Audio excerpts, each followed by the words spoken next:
calling the plays for all the teams in the NFC, and what does that mean for fantasy football in 2022? It's time to break it down right here, right now, as we look at the offensive coordinators and coaches on another edition, as we kick off another week of Locked On Fantasy Football. Our Locked On Fantasy, your daily NFL fantasy podcast. Part of the Locked On Podcast Network, your team every day.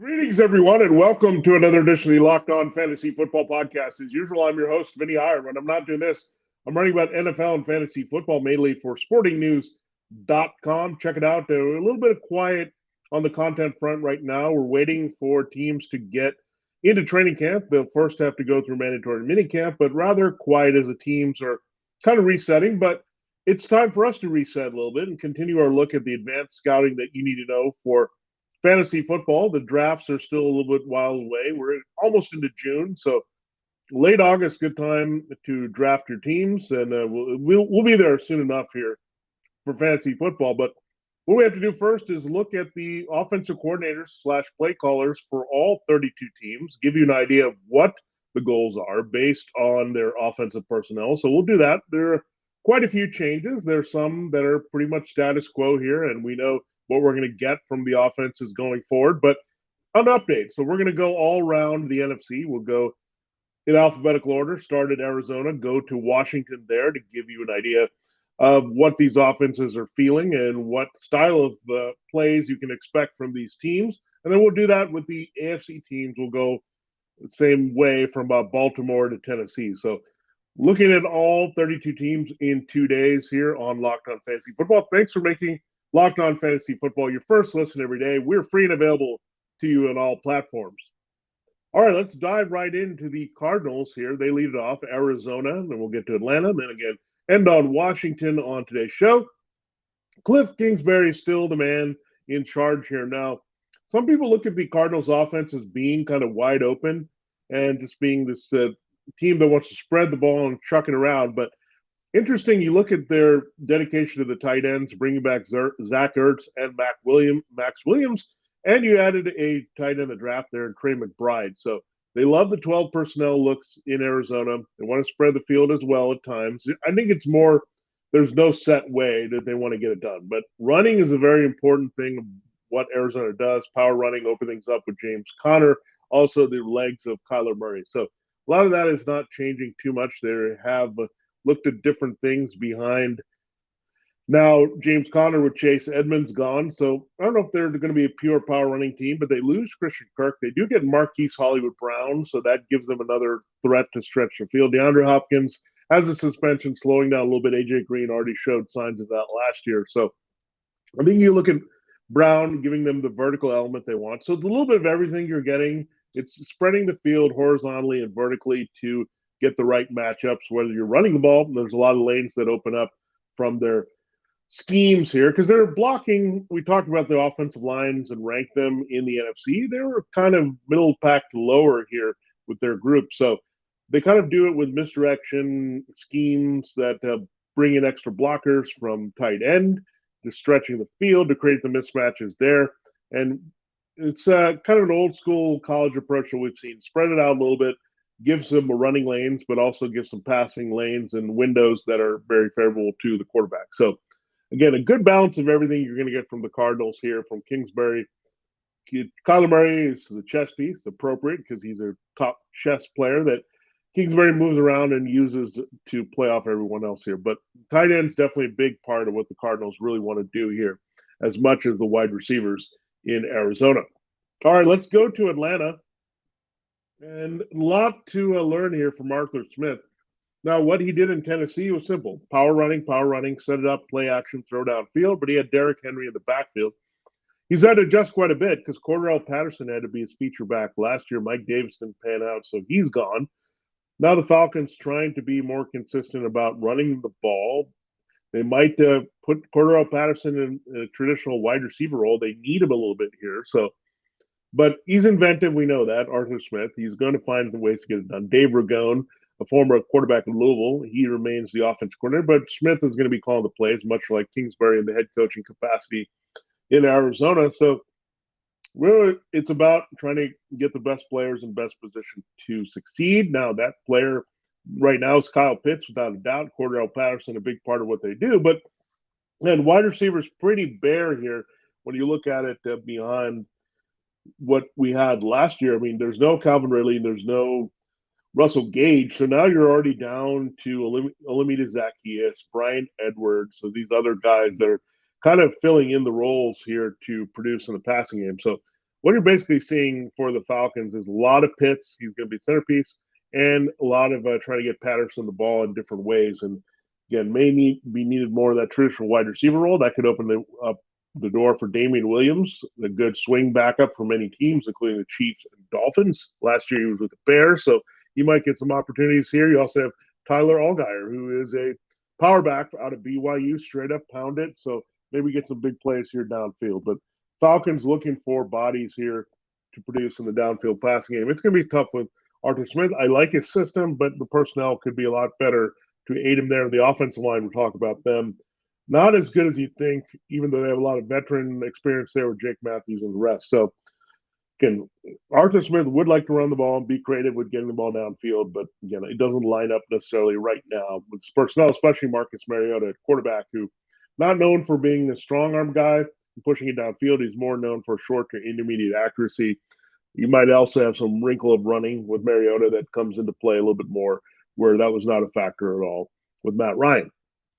All right, let's go to the Panthers. Ben Mcadoo, this is our first change at coordinator here. So Ben McAdoo comes in, the former Giants head coach. There he was, a Packers offensive-minded guy at one point with Mike McCarthy.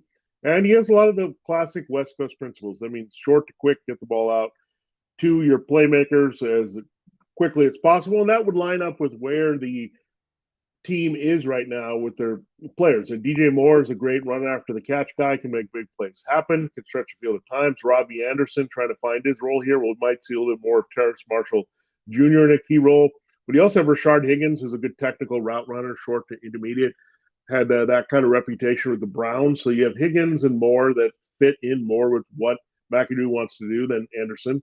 So again, it's all about quarterback whispering, and McAdoo going back to Eli Manning. He got a more efficient Eli Manning, where Eli was in the Kevin Gilbride system where he was throwing the ball downfield a lot and he had to be reined in so you can get fewer mistakes. Sam Darnold needs a little bit of that because I think he's very confident in his arm, but again, he needs to reel it in, be more efficient. I think Ben McAdoo is going to help him to that degree. So a lot of Christian McCaffrey, a lot of DJ Moore on more favorable routes here to get in the open space, use their quickness there to make big plays there. That's going to be a big part of what the Panthers do. They need to figure out how the rest of the wide receiver corps is going to help, if they can get anything from tight end here other than some limited looks. So that's all into play here. But McAdoo does have a little bit of improved offensive line with Ike Ekonwu taking over at left tackle, so that helps. But those are to get less chances maybe downfield, more controlling it, and that's good for, again, McCaffrey and Moore most, and hopefully Darnold can be more of an efficient executor of this offense where we don't care about Sam Darnold's numbers. He's not a fantasy football asset. We just want him to be better facilitator. That's what McAdoo's presence is going to do. So the Packers lost one of their offensive staff, really to two different coordinator jobs. One was in the NFC to their rival Bears. Luke Getsy takes over. So he's the new offensive coordinator under defensive-minded Matt Eberflus, who takes the head coaching job coming over from the Colts. So Luke Getsy trying to incorporate some of the Packers concepts with the Bears and Justin Fields in year two. Now, the biggest question is, how do they get that downfield passing game working now? They've seen some stretches from Byron Pringle. Darnell Mooney has quite a bit of speed here. Who can stretch the field. So how do they Cole Kmet involved at tight end to be a bigger force? He wasn't a touchdown scorer at all last year. And we know that Robert Tonyan and the Packers have been key in the red zone when opportunity is struck there. So, again, it's all about fixing Justin Fields in year two. We saw Matt Nagy. He didn't use him very well. So How does Getsy balance the athleticism of Justin Fields with the arm of Justin Fields, where you can buy time to throw downfield, not make him skittish and run out of the pocket when things break down, but wait, use that mobility to extend plays and get the ball downfield. So a lot of things the Bears want to do, but right now I think he's also going to be a guy that adjusts to his personnel based on what the Packers do. And right now, the strength of the Bears personnel is actually the way they can run block. Their pass protection is not great. Their passing weapons are not great beyond Mooney. So they're going to be more run oriented with David Montgomery running by that offensive line, get them downhill a little bit. So that's the indication right now that that's the type of play calling. Let the big plays come off that. Fields playing off the running of Montgomery to get his gains there and use it for play action downfield. Really make it easier on the second year quarterback to get back in the rhythm of this new offense here in 2022. The last team we'll talk about in this segment is the Dallas Cowboys. And Kellen Moore, one of the brightest minds in the NFL. People have been up and down on Kellen Moore, but I think he's an excellent play caller. He adjusts well on the fly. He's in sync with Dak Prescott now. So there's no question about that. They are mind melding there as quarterback and coordinator. That's what you want, a quarterback who can go out and execute, and a coordinator is going to make the best use of his weapons. And Kellen Moore's going to do that. So I expect this big year from CeeDee Lamb. They immediately got some depth with Michael Gallup still recovering from the knee injury, with James Washington draft. I think Jalen Tolbert could have a big role as well, coming off the bench as a rookie. You also keep the two tight end sets intact with Dalton Schultz. You have the rookie Jake Ferguson. So you're going to see a mix of everything. Kingsbury, same deal. They want to spread the ball around the pass game horizontally and vertically, but they also want to have the ability to kind of pop things in different spots. And that's what you see here with Kellen Moore. They can do that to two tight ends, multiple receivers. I think they went with the comfort zone of Prescott, which is more 12 personnel than 11. That's why they could move on from Amari Cooper. So good adjustment. It's also going to be good for this offensive line. New look here with La'el Collins and Connor Williams gone, but really happy about Terrence Steele settling into that right tackle role. And then the rookie Tyler Smith playing left guard next to Tyron Smith. So they're happy with the offensive line, the scheme. They feel like they can keep everything they can do well. And one added element is going to get that running game back on track with Ezekiel Elliott and Tony Pollard here behind the revamped line and playing off the dangers of the passing game, the versatility of the passing game as well. All right, there's a look at the 5 coordinators there: Cardinals, Falcons, Panthers, Bears, and Cowboys. We still have 11 more to look at. The situations all across the NFC, tell you who's calling plays, who's collaborating for these offenses here in 2022, and what that means for fantasy football. This episode of Locked On Fantasy Football is brought to you by Rock Auto. With the ever-increasing numbers of makes and models, it's now possible for your local chain auto parts store to stock all the parts you need. While you do are often pointless or seemingly intimidating questioning, and wait while the person behind the counter orders the parts on his or her computer, choosing the only brand their warehouse happens to carry. You have computers with access to rockauto.com at home and in your pocket. Save time and money when using Rock Auto. Why should you spend 30, 50, even 100% more for the same parts from a chain store or car dealership? Take a Honda Odyssey fuel pump. If you'd gone to rockauto.com first, you would have paid $216, but you made the mistake of going to a chain store, you'd have paid $353. So what a savings there. Rock Auto prices are reliably low for every customer, not just the home do-it-yourself professionals. They have everything you can need: brake parts, tail lamps, motor oil, and even new carpet. Check it out. Any hard-to-find part, I've needed to go to rockauto.com many times for obscure things, and they've had it for my make and model. So go explore their easy-to-use website today to find a solution to your auto part needs. Go to rockauto.com right now and see all the parts available for your car, truck. Right, Locked On in there. How do you hear about us box so they know that we sent you? Amazing selection, reliably low prices, all the parts your car will ever need. Find them at rockauto.com. All right, we will continue the show here. We're looking at the offensive coordinators in the NFC, giving an update on that and how it plays out for fantasy football with the weaponry here in 2022. Thanks for making Locked On Fantasy Football your first listen today. For your next listen, check out the Locked On Sports Today podcast, the biggest stories of the day, plus instant reaction, big game recaps, and the take of the day. Available on the Odyssey app, YouTube, and wherever you get your podcasts. All right, let us get into the next wave of teams here. The Lions have a change. They didn't keep Anthony Lynn here, so change here for Jared Goff and the rest of the offensive weapons. Lions wanted a need for speed, to quote Top Gun. It seems pretty relevant now. And they went out and got it here with Jameson Williams in the draft. I think that surprised some people when they made that trade with the Vikings to get the speedster from Alabama, but he's in the mix. You have also DJ Chark.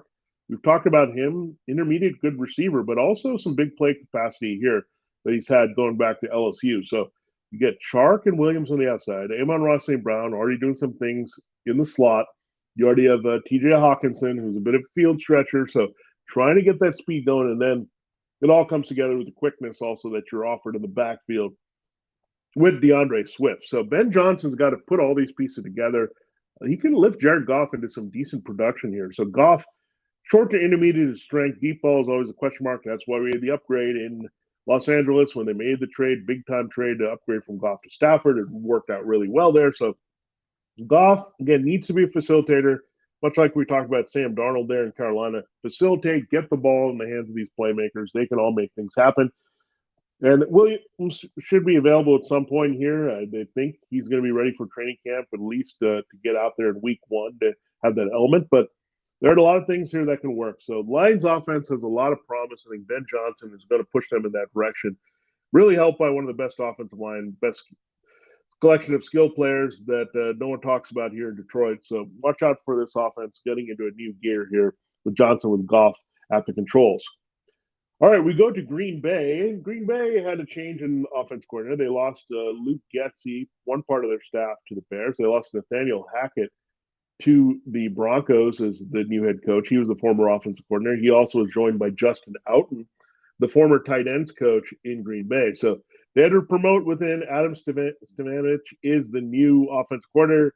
He is now working under Matt LaFleur. Matt LaFleur will still have the play calling duties here. So he's going to be in tune with Aaron Rodgers. They have a good mind meld. It's led to 2 MVP awards the past 2 seasons, the way the quarterback and coaching has been working really well in Green Bay. It's not going to change just because Devontae Adams is gone. They'll find new ways to push the ball downfield. I think you might see an adjustment to take advantage of what the Packers have, restored health on the offensive line with now David Bakhtiari and Elgin Jenkins back into tackles, and then you have Aaron Jones and A.J. Dillon. So they're going to lean on that a little bit more as Rodgers gets used to his new targets, losing not only Adams, but Marquez Valdes-Scantling. You have 2 decent replacements there.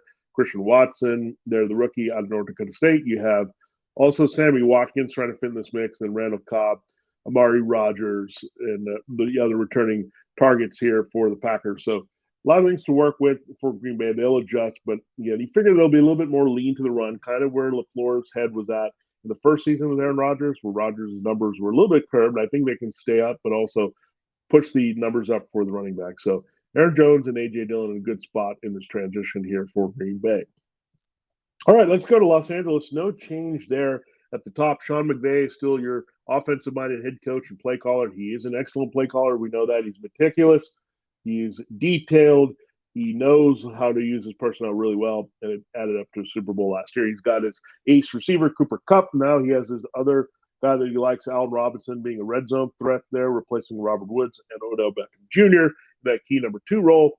I think you might see a little bit more out of tight end. You also see a little bit more commitment to the running game should Cam Akers stay healthy here for the Rams. So something to watch out there with Los Angeles. Liam Cohn, he's the new offensive coordinator. So he's the new understudy. We'll probably see him get a job in a few years, much we saw Zach Taylor do it well with the Bengals to get to the Super Bowl. You had another coach go, and we'll talk about him right after this, that left the coaching staff, left Liam Cohn in that position. So he'll be the latest McVay protege. But McVay's still calling the string. I think he wants a balanced offense, a little bit of everything, versatile, use those receivers to make big plays off the running game. That's really McVay's bread and butter going back to the days he had Todd Gurley early in his Rams career. He wants that running game there to help facilitate the passing game. All right, the next guy was with the Rams. He was the offensive coordinator for McVay. He left that void for Cohen. It's Kevin O'Connell takes over the Vikings. They also have another former member of the Rams staff there, Wes Phillips. So a lot of that Rams influence is going to come to Minnesota, like you did with Zach Taylor to Cincinnati. That should be a good thing for Justin Jefferson, Adam Thielen, KJ Osborne a little bit. You should also see Irv Smith Jr. be involved a little bit more as he returns from tight end. And now you can see that transition to more 11 personnel, given they don't have Tyler Conklin anymore. So Irv Smith is your guy here. And then the 3 receivers, Jefferson, Thielen, and Osborne, they'll bring on some others to help there. And then Dalvin Cook being a big part of the passing game, open field, get him going here as well. And so Dalvin Cook should be set up for a big year running and catching here with O'Connell. So O'Connell, great influence here. The offensive line, a little bit hampering in Minnesota, but again, can scheme through that. And that's the biggest difference between what the Rams had and the Vikings had with their skill players. But O'Connell's a smart guy. We saw, again, what McVay does, what Taylor does now with his right-hand man, Brian Callahan. Vikings are in great position to have a big offensive year. The Saints lose Sean Payton. This is a big transition. They haven't been without Sean Payton since 2005. He took over as coach in 2006. So in just a course of 2 years, you lose the mind force here of what the Saints were doing between Sean Payton and Drew Brees. Now you're Pete Carmichael Jr., who's been on the staff for a long time. He understands what offensive concepts need to be done here. Dennis Allen, your defensive-minded head coach now, moving over from defense coordinator. So Carmichael's going to have autonomy over the offense here. And they want to get the ball downfield. That is a clear indication here. Jameis Winston, protect him better. They quickly replaced their tackle with Trevor Penning as soon as they lost Terran Armstead in free agency. They want to protect the quarterback, push it, play action, go downfield. You get Chris Olave in the mix here, Jarvis Landry. So Olave and Landry added the mix. So it's no longer Marquez Callaway, and you have Michael Thomas returning strong here. So interesting array of targets here. So a lot to short and intermediate, but versatility. Again, that's the name of the game with these offenses, is giving yourself ways to produce in different ways, stretching the field, stretching it horizontally or vertically, and giving yourself different weapons. So Alvin Kamara has a lot of help in the passing game now with the Thomas fully healthy in the mix, Jarvis Landry in there, Olave. It's a night and day. Callaway, Marcus Callaway can extend now to basically a number 4 field stretcher for this team. Then Traquan Smith probably fading pretty fast. So Saints had a lot of speed and quickness to their passing game here. Winston has a big arm. They made sure to protect him. So they're not going to be all about dump offs to Alvin Kamara anymore. So we'll watch that here, this new scheme. The Giants are a hybrid team now with their offense. They're stealing from 2 of the best offenses, really the 2 best offenses right now overall in the AFC. You got Brian Daboll, their head coach, coming from the Bills, and Mike Kafka, the former quarterbacks coach of the Chiefs under Andy Reid and Eric Bieniemy. He's their offensive coordinator. So it's going to be a collaborative effort here between Kafka and Daboll. The question is, how do they line up all this personnel here around Daniel Jones? I think Saquon Barkley is going to be the centerpiece. They're going to lean on him a little bit to set things up in the passing game. Still figure out here. They've got some redundancy as they figure out Kadarius Toney's explosiveness versus Sterling Shepard's reliability and what Wan'Dale Robinson, the rookie, can do all out of the slot. Does Kenny Galladay rebound to be a bigger factor on the outside a little bit? But good influence here on both cases here, that you have a guy that worked with Stephon Diggs, a guy that worked with Tyreek Hill. That should work really nicely here for Kadarius Toney, keeping him and developing him. Wan'Dale Robinson will get some shots here. Sterling Shepard could be Mr. Reliable there for what they need. Tight end is still a question mark here, the Giants. So Daboll finally found Dawson Knox. Kafka has been used to Travis Kelce, so that's going to open things up maybe for Sterling Shepard to be in that role in 11 personnel more. So a lot of things in flux here with the Giants offense. Saquon Barkley, I think, is the only kind of calling card they have. Their offensive line should also be better with Evan Neal flanking Andrew Thomas, so their strength could be in run blocking anyway right now as they figure out Daniel Jones and a make or break here for the Giants. So a lot of question marks there, but think about all the good concepts are there that are in the head of Kafka and Daboll from the Bills and Chiefs. Those are all going to be implemented as best as possible. So Daniel Jones, Saquon Barkley, the rest of his offense, they really have no excuse here with what's going on. All right, we will finally get into 5 teams to round it out here, and we've talked about 11 NFC teams, so we'll give you the update for the Eagles, Seahawks, 49ers, Buccaneers, and Commanders in our final segment here on Locked On Fantasy Football. Again, it's a great time of year to get in on NFL futures, so check them out. BetOnline is your place to go for that. And really, we thank all our sponsors. We got the Rock Auto we mentioned. They've been with us here for a while. BetOnline, you got Athletic Greens. There's a lot of good sponsors we've had on the network, so please check them out here. We also have to remind you about Built Bar all the time. They're just amazing, coming out with new things for us here on the Locked On Network. So check it out here, and check out all our shows here on the network. Everyone does a fantastic job, hosts throughout the season and off season, especially with NFL and fantasy.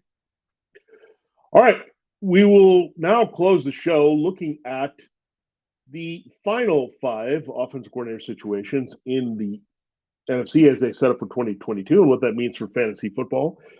The Eagles have a brain trust of Nick Sirianni going into year 2 and Shane Steichen also year 2. He came over from the Chargers, once worked with Justin Herbert. Now he works with Jalen Hurts. Sirianni with the offensive concepts he learned under Frank Reich there in Indianapolis, and then extending there back to Philadelphia. So circling back to some of those things, we saw they were very run-heavy offense last year. Miles Sanders didn't get an opportunity to score a touchdown as they diversified their portfolio a little bit with their committee approach. So that, I think, will continue here. Now, the Eagles, I think, will also be more aggressive pushing the ball downfield. They know they have the baseline of the running game. We talked about their offensive line being the best in the NFL, so it sets up a lot of opportunities to do what you want with Jalen Hurts. So Hurts has a strong arm. He now has another big-time receiver here in A.J. Brown playing on Devonta Smith. Smith can be in the more complementary role, the intermediate role. You have Dallas Goedert also helping there as their top inside receiver here. Jalen Reagor might get more looks in the slot as well as he tries to hang on to his status with the Eagles. But I think the Eagles are going to be more aggressive, opening things up in the passing game. They were excellent running the ball with Hurts providing a big part of that, supplementing their backs by committee, which ended up being a lot of not just Sanders, but Boston Scott and Jordan Howard and Ken Gainwell. So you're going to see that compliment from Hurts to help that part of their offense, but they really need to be able to push the ball downfield a little bit better. I think A.J. Brown's going to help with that. All right, next up is the Seattle Seahawks, and we look at their situation. Shane Waldron remains the offensive coordinator. So no Russell Wilson. He's now trying to adjust to Drew Lock. We want some of the Rams concepts here. Waldron once also worked for the Patriots. So he's trying to make it versatile and diversified, but it's hard when you have DK Metcalf, Tyler Lockett, and the other receivers they have, now Noah Fant in the mix, when you're not sure about your quarterback. So Waldron had an up and down year trying to work with Russell Wilson. Wilson wasn't pleased. They were trying to let Russ cook a couple of years ago. Then they went to, okay, Russ, we're going to adjust to what you need. Didn't quite work out. So Waldron might be a little bit free here to implement more his style of offense without the Wilson interference here. So we'll see. But I figure the way Pete Carroll oversees this team, it's going to be run heavy. We talked about it, their upgrades on the offensive line with the 2 rookies. Charles Cross, Abraham Lucas, big guys that can block in the running game on the edge. So this all points to Kenneth Walker, run heavy, playing off that to throw downfield. Old school Seahawks offense, getting DK Metcalf as the principal field stretcher there, off who I figure is going to be the principal ball carrier in time. The very talented rookie from Michigan State, Kenneth Walker, over the 2 injured guys they have, Rashad Penny and Chris Carson. All right, the 49ers, total trust in them. It's Kyle Shanahan, the offensive genius there. Sometimes he gets in his own way and gets too cute, and he can have too many offensive people that he wants to get involved and not get the principals involved enough. But when he's working in the deep offense around Deebo Samuel and George Kittle and the running game, things look great there. You have Brandon Ayuk making some big plays, other receivers coming in the mix, Juwan Jennings, but run-based with the zone blocking, set things up there. Elijah Mitchell should still be a big part of their success there. That never goes away on a Shanahan coach team. Again, they're into the short after the catch, high percentage passing, whether it's Jimmy Garoppolo making that transition to Trey Lance, big plays after the catch, very favorable, quarterback friendly, using different personnel, including Kyle Juszczyk at fullback. So Shannon, one of the most creative minds we've ever seen in the NFL, learned well from his father, Mike, and it's carrying over here with all the 49ers weaponry. And they're in good hands for sure. Shanahan. The Buccaneers, now Byron Leftwich is basically on his own as the offensive coordinator because Bruce Arians, his mentor, has retired. It leaves Todd Bowles, the defense coordinator, promoted to head coach. So Leftwich, again, learned really well. He's called the plays. Excellent job so far. Here, working with Tom Brady, I think they're on the same page. They're peers as well, where Leftwich played quarterback at the same time Brady was in the league. So they have that peer-to-peer relationship. They respect each other, get the plays they need. Now, Byron Leftwich will have to adjust without a couple players he had last year, Antonio Brown, who kind of quit in the mid of the year. They add Russell Gage. You add Rashad Perryman into the mix. So they'll make up for that production easily there. And looking at the running game, and the Ronald Jones leaves here, but still pretty strong here with Leonard Fournette, the rookie Rashad White, as well as the Giovanni Bernard and Keyshawn Vaughn. So a lot of options in the backfield to power run and play off that and go downfield. Still have Mike Evans and Chris Godwin attack. Godwin coming off the knee injury. They have a few contingencies there, but Leftwich downfield passing. The weapons are good. The scheme is good. And we know the quarterback is GOAT in Brady. So Leftwich, you think it's a lot about Brady and the way he handles and operates, but Leftwich also playing a big part in that success for the Buccaneers for sure. And he's now his own with Arians. They could trust their offense in that place without Arians' influence. So Leftwich will keep that going here in 2022. And finally, this coordinator's under the gun a little bit. Scott Turner, another generational guy with Kyle Shanahan, Mike Shanahan, Daniel Hackett, Paul Hackett. There's a lot of that passed along in the offensive coordinators. We also have the LaFleur brothers. Well, Scott Turner, the son of Norv, is trying to get things right with the Commanders. Now he has a new quarterback with whom to work in Carson Wentz. Wentz does have that strong arm, so playing off that a little bit downfield. They did get a speedster in the draft in Jahan Dotson out of Penn State, so he's going to help Terry McLaurin there. So run the ball, throw it downfield. You got some more power. We've seen in the past here with Norv Turner, even some of the days in Washington there. They got their power back in Brian Robinson. So power back, but they can pound occasionally, relieve Antonio Gibson. Also have that check down available in J.D. McKissick in the passing game, but also push it downfield quite a bit. So Jahan Dotson, Carson Wentz, those are two indications here with the Commanders feeling more confident about their offensive line. They want to push it downfield, make it a little bit more of a rushing committee approach, but use the run to set up the pass well. And have McLaurin as a more complimentary kind of number one there that can do a little bit of everything, and having that field stretcher, that true guy getting in that role in Jahan Dotson. All right, there you have it. There's a look at the 16 offensive coordinators / play callers / head coaches that are going to have the biggest influence. They're making the decisions for the personnel and how they produce in fantasy football in 2022 for all those teams in the NFC. We'll come back tomorrow and look at the 16 offense coordinators / play caller situations in the AFC. So breaking that down for you and telling what that means here for fantasy football in 2022. Thanks again for making Locked On Fantasy Football your first listen today. Now make your second listen to the Locked On NFL podcast. Our national NFL experts, insiders, keep fans dialed in with the biggest stories and the latest news from around the league, because an offseason doesn't equal a break in the action. Follow Locked On NFL every day on the Odyssey app, YouTube, and wherever you get your podcasts. For Locked On Fantasy Football, with our look at the NFC offensive coordinators, this has been Vinnie Iyer. Catch us next time as we break down the AFC offensive coordinators.